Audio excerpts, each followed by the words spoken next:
Mesdames et messieurs, bonjour et bienvenue à cette session de la revue de presse du lundi 24 mars 2025.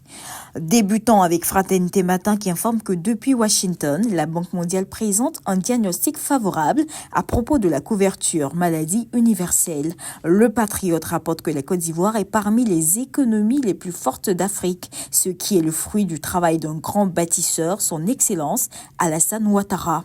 Sur le plan politique, le mandat nous fait savoir qu'à 7 mois des élections, Thiam Courtis Gbagbo, une rencontre Simon Doo et Dano Djedje prévue aujourd'hui. Le nouveau réveil parle de l'échec de la réconciliation avec l'exclusion de Gbagbo, Blé Goudé et Soro de la liste électorale.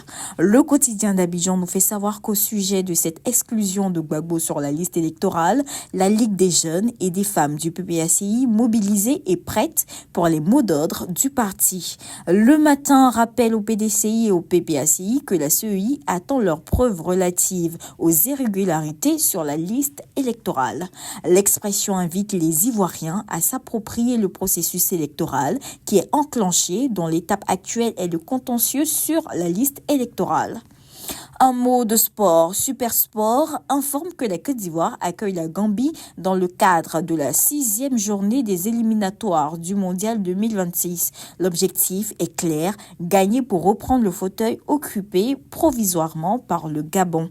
Avant de se quitter, jetons un coup d'œil sur la une de Soir Info qui nous amène à Abobo où un élève de 14 ans est retrouvé pendu dans sa chambre après une discussion avec sa mère. Terminons à l'international avec l'Inter qui nous rapporte que le Niger observe un deuil national suite à la mort de 44 civils dans une attaque djihadiste. Il est bon d'indiquer que tous les journaux ayant servi à cette revue de presse sont disponibles dans le réseau Edipresse. Mesdames et messieurs, voici ainsi égrené l'essentiel de l'actualité. Nous vous donnons rendez-vous demain, même heure, même canal. D'ici là, passez un bon début de semaine.